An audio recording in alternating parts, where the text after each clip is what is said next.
আল্লাহু আকবার, আল্লাহু আকবার। আরেকটু জোরে, আল্লাহু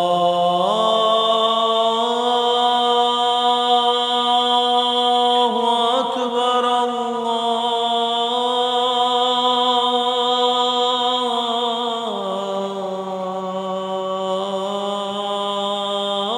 আল্লাহু আকবার। মন খুলে বলেন সুবহানাল্লাহ। আশহাদু আল্লা ইলাহা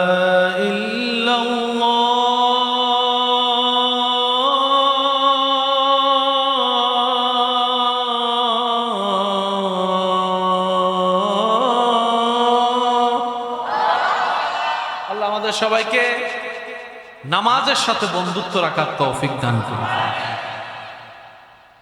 বিশ্বাস করেন ভাই, রবের দরবারে সিজদা এটা অনেক বড় নিয়ম, এটা অনেক বড় নিয়ম। এই রবের দরবারে সিজদা দেওয়াটা হাজার জায়গায় দুনিয়াবি ব্যাপারে মাথা নত করা থেকে আল্লাহ আমাদেরকে রক্ষা করে ফেলে। রব বলে যে মন থেকে আমি রবের দরবারে মাথা ঝুঁকাই, আমি দুনিয়াবি কোনো কাজে আমার বান্দার মাথাকে কারো সামনে আমি ঝুঁকাতে দিব না। তার মানে সম্মান বাড়িয়ে দেয়। এই সিজদা প্রত্যেকটা নবী রাসূলের প্রেমের সিজদা।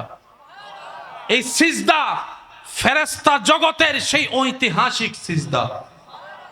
এই সিজদা প্রত্যেকটা আবেদ জাহেদ মুমিন বান্দার স্বপ্ন চাওয়া সিজদা। এই সিজদা কারবালার ময়দানে রবের প্রেমের মহাসাক্ষী ইমাম হুসাইনের সিজদা।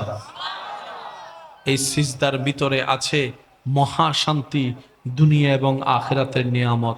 রবের দরবারে নামাজের সিজদা সাথে বন্ধুত্ব রাখার আল্লাহ আমাদের সবাইকে তৌফিক দান করুক। পাঁচ ওয়াক্ত নামাজের সাথে বন্ধুত্ব রেখে জীবন সাজানোর আল্লাহ তৌফিক দান করুক। জীবন নিয়ে কোনো হা হুতাশ বলেন না, বলেন নাই, নাই বলেন।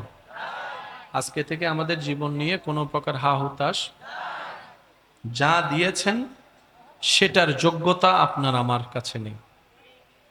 আল্লাহ আপনাকে আমাকে এই পর্যন্ত যা দিয়েছেন সেটা পাওয়ার যোগ্যতা আপনার আমার কারো কাছে। যাই পেয়েছি সব রব দয়া করে দিয়েছেন রব্বুল আলামিন।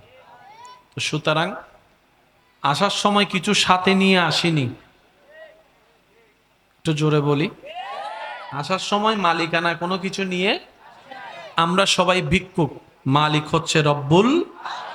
সেজন্য এটা সেটা এমন তেমন এত অঙ্ক হিসাব না করে আমরা আজকে থেকে শুধু একটা অঙ্ক করব, সেটা হচ্ছে রবকে খুশি করতে পারছি তো, রবকে খুশি রাখতে পারতেছি তো, রবের সন্তুষ্টি অর্জন করতে পারতেছি তো, আমাকে দেখে রব খুশি হবে তো, আমার কথা দেখে রব খুশি হবে তো, আমার চলা দেখে আমার রব খুশি হবে তো, আমার শোয়া দেখে আমার রব খুশি হবে তো, আমার সংসার দেখে আমার রব খুশি হবে তো, আমার ব্যবসা দেখে আমার রব খুশি হবে তো। আপনি শুধু রবকে খুশি করার জন্য সর্বোচ্চ চেষ্টায় নেমে যান, নবী রহমাতুল্লিল আলামিনের মোহাব্বতকে অন্তরে রেখে, দেখবেন রব্বুল আলামিন আপনাকে এমনভাবে দয়া করবে, দুনিয়াতেও আপনাকে সুখী বানায় দিবে, আখিরাতেও সুখী বানায় দিবে। বলেন না সুবহানাল্লাহ।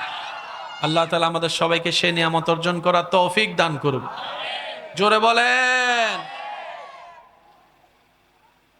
অন্যকে ক্ষমা করতে রাজি আছি। কেন করব? নিজে মাপ পাওয়ার জন্য। নিজে মাপ